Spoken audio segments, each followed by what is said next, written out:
Bismillahirrahmanirrahim. Assalamualaikum warahmatullahi wabarakatuh. Selamat pagi, siang, sore ya bagi teman-teman semua. Jadi teman-teman, kita berjumpa lagi dalam pembahasan tes karakteristik pribadi untuk teman-teman yang akan mengikuti seleksi kedinasan. Nah, teman-teman, semoga kita tetap semangat dalam mengerjakan tes TKP, tetap ingin mencari tahu, tetap berlatih soal, tetap selalu berusaha dan juga selalu mau menampilkan yang terbaik ya. Jadi seperti biasa untuk TKP pada dasarnya konsepnya serupa ya dari TKP sebelumnya.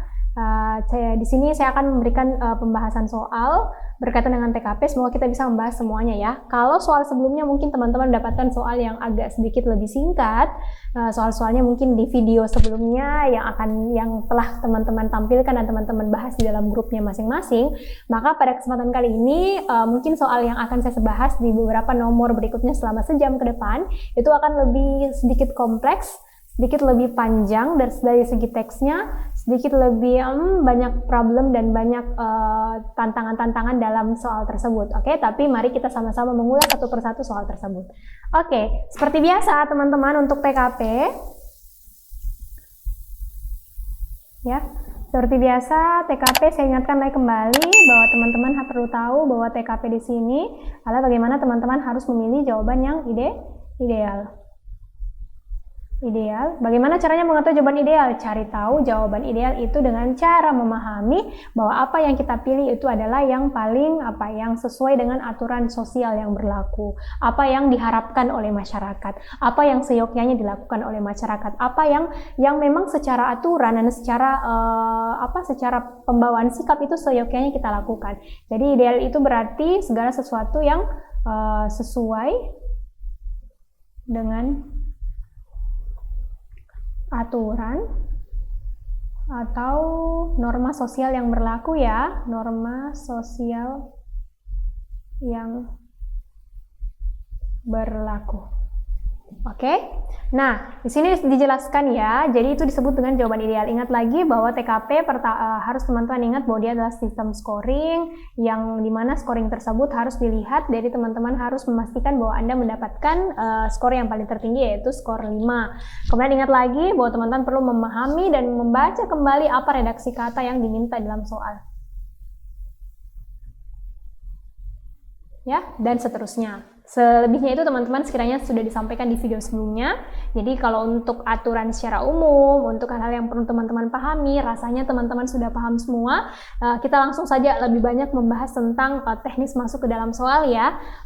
Kita melangkah ke nomor 1. Nomor 1 kita coba highlight beberapa soal yang penting.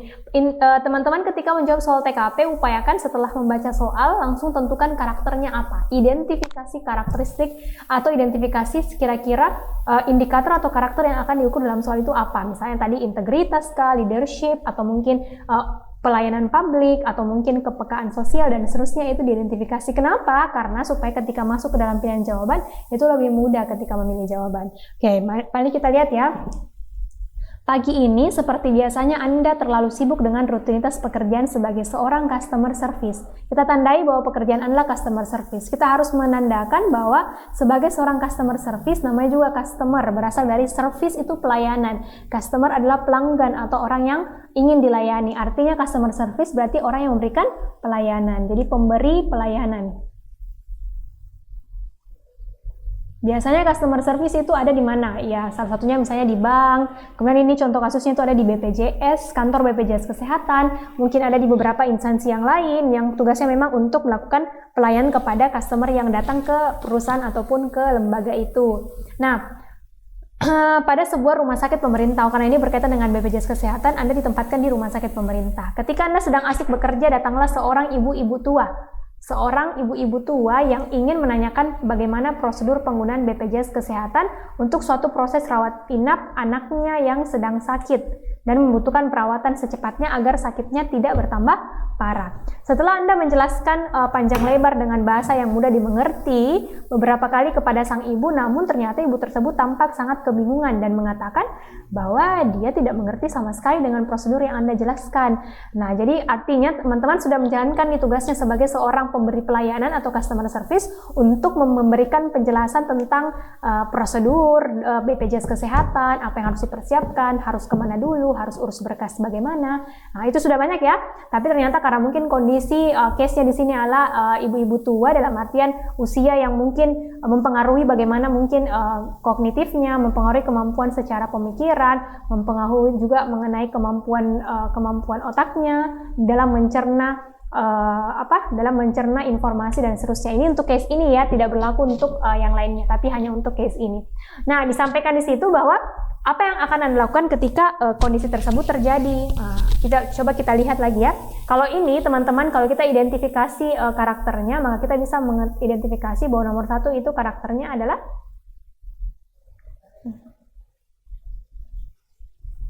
ya, kalau ada yang berhubungan dengan pelayanan kepada orang, kepada masyarakat, kepada orang yang banyak, kepada customer, maka biasanya atau bahkan pasti karakternya adalah pelayanan kepada orang lain, atau seringkali kita sebut dengan pelayanan publik. Ya, jadi saya tulis di sini karakternya adalah karakter pelayanan publik. Jadi melayani secara publik sebagai seorang customer service atau bagian yang administrasi mungkin di kantor tersebut. Nah, misalnya nih bagian alfa meminta sang ibu untuk memanggil salah satu anggota keluarganya agar Anda bisa menjelaskan hal tersebut kepadanya. Meminta teman Anda yang lebih berpengalaman.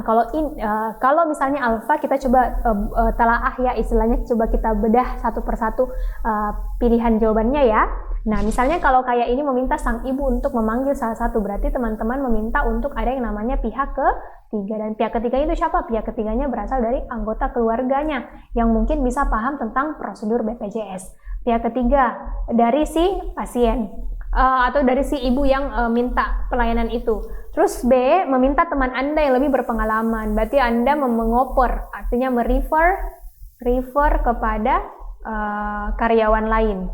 Karena mungkin Anda merasa tidak mampu untuk menjelaskan atau tidak mampu untuk membuat ibu itu supaya tidak bingung lagi. Refer ke karyawan yang lain. Kemudian Charlie menjelaskan secara perlahan, tahapan demi tahapan yang harus dilakukan ibu tersebut dengan bahasa yang santun agar sang ibu paham maksud dari apa yang Anda jelaskan. Jadi Anda mengambil upaya untuk jelaskan tahap demi tahap, kemudian dijelaskan perlahan. Jadi tahap 1, tahap 2, tahap 3, perlahan demi perlahan agar secara kemampuan kognitif diterima, kemudian mampu dijelaskan dengan baik dan tetap dengan menggunakan bahasa yang sejelaskan bahasa yang santun. Artinya tidak ada indikasi Anda marah atau nada bicara Anda tinggi atau mungkin Anda kesal karena kenapa ibu ini tidak bisa mengerti, itu tidak ada. Jadi tetap berperilaku sebagaimana semestinya sebagai seorang customer service.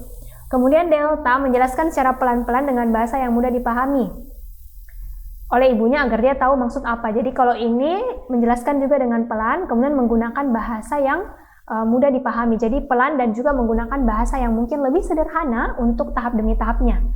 Kemudian Error menjelaskan dengan sabar sembari mengajak sang ibu untuk tenang terlebih dahulu agar lebih fokus ketika Anda menjelaskan. Jika masih kebingungan, Anda akan membantu ibu tersebut untuk proses pengurusannya. Kalau ini caranya yaitu dibantu jelaskan, kemudian plus apa? Plus dibantu secara prosedur, bantu prosedurnya, bagaimana caranya supaya dia bisa melaksanakan hal tersebut.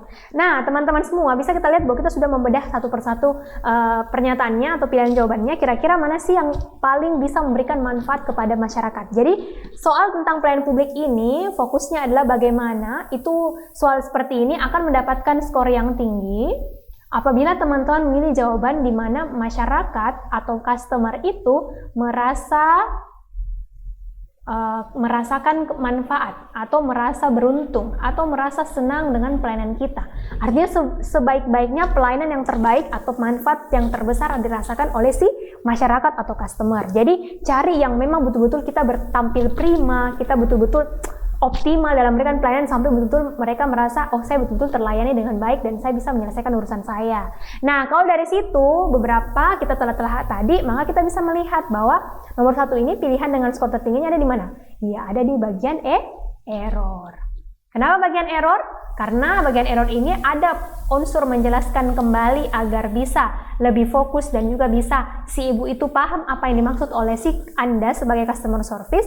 Plus kalau memang pada akhirnya tidak bisa, maka Anda akan membantu prosedurnya. Misalnya melakukan pendaftaran, akan Anda coba daftarkan, kemudian melakukan mungkin pengumpulan berkas, Anda coba tuntun untuk kumpul berkas, atau mungkin harus cek di website atau apapun itu bentuknya, yang penting sampai prosedur itu bisa selesai, seperti itu.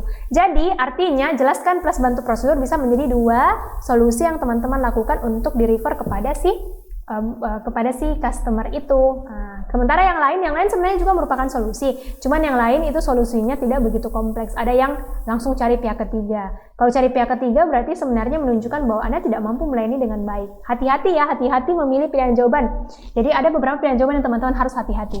Saya tulis di sini ya. Selain soal ini, teman-teman bisa mendapatkannya juga di soal yang lain. Jadi hati-hati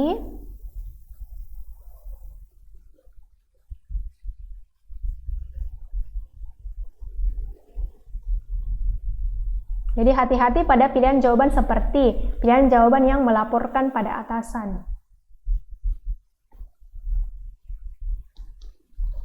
Kemudian kemudian meminta teman, maksudnya memberikan tanggung jawab kepada teman. Tugas ya, memberikan tugas kepada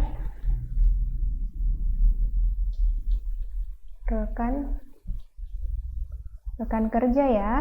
Kemudian seperti yang bagian alfa misalnya kayak meminta pihak ketiga.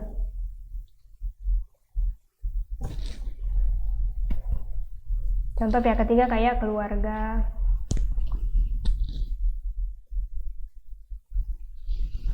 kolega, dan sebagainya. Jadi hati-hati memilih pilihan jawaban seperti ini. Kenapa bisa hati-hati? Karena teman-teman, jawaban-jawaban seperti ini justru akan menjadi bumerang bagi kalian. Maksudnya bumerang apa? Bumerang itu kan berarti segala sesuatu yang kembali ke kita. Artinya kita sebenarnya ingin bahwa dengan kita melaporkan, kita berikan tugas, dengan kita minta pihak lain, itu masalah bisa clear. Karena ya ada orang yang bisa membantu kita. Tapi hati-hati, ada beberapa pernyataan yang memang membutuhkan jawaban seperti ini. Tapi ada juga beberapa soal yang tidak butuh jawaban seperti ini. Kenapa? Karena jawaban seperti ini justru mengindikasikan bahwa teman-teman tidak mampu. Jadi mengindikasikan bahwa teman-teman justru tidak mampu. Tidak mampu apa? Entah itu tidak mampu menjalankan tugas, tidak mampu menjalankan kerjasama, tidak mampu menjadi seorang karyawan yang baik, atau tidak mampu menjadi customer service yang baik. Hati-hati memilih jawaban yang seperti itu. Usahakan teman-teman bisa solving problemnya secara sendiri, sebagaimana tugasnya sebagai customer service, atau sebagai staff, atau sebagai pimpinan, dan sebagainya, sebelum betul-betul pilihan terakhir itu untuk refer kepada orang lain, atau minta tolong kepada orang lain. Kayak gitu, oke? Jadi makanya nomor 1 pilihan tertingginya ada di error.